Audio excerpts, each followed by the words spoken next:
531Б Инфауна.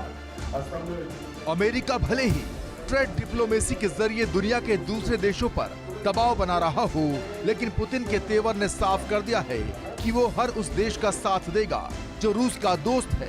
उसके हितों की रक्षा के लिए पुतिन ढाल बनकर खड़े रहेंगे। इसके अलावा उन्होंने कई और मुद्दों पर जिस तरह से बेबाकी के साथ अपनी बात रखी है, यकीनन सारी दुनिया की निगाहें अब पुतिन की तरफ घूमने वाली हैं।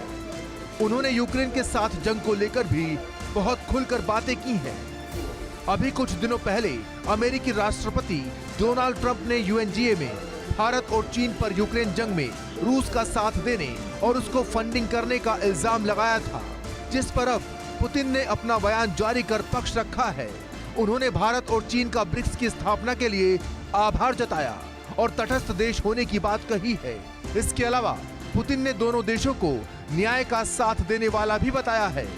यूक्रेन के खिलाफ जंग में उसे टॉमहॉक मिसाइल देने पर उन्होंने अमेरिका को चेताया भी। पुतिन ने साफ कहा कि इस फैसले से दोनों देशों के संबंध खराब हो जाएंगे। रूस ने एयर डिफेंस सिस्टम से इसकी काट खोजने का दावा भी किया है। अमेरिका के अंदरूनी हालात का जिक्र करते हुए चार्ली कर्क की हत्या पर सवाल उठाए। इसके अलावा पुतिन ने परमाणु परीक्षण को लेकर भी खुली चेतावनी दी है। उन्होंने कहा कि अमेरिका सहित अगर दुनिया का कोई दूसरा देश ऐसा करता है तो रूस इसमें पीछे नहीं रहने वाला। उन्होंने रूस की ताकत का हवाला देते हुए साफ किया है कि उसे भविष्य में आगे कैसे बढ़ना है वो जानता है।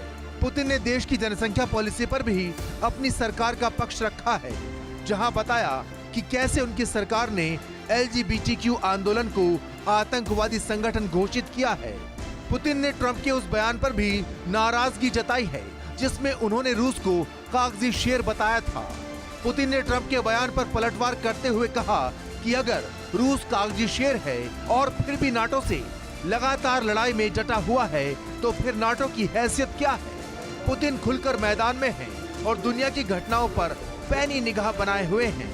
जाहिर सी बात है, सामरिक दौर में रूस को कमजोर समझने वालों को पुतिन अपने अंदाज में जवाब दे रहे हैं। Bureau report, India news. और इसी बीच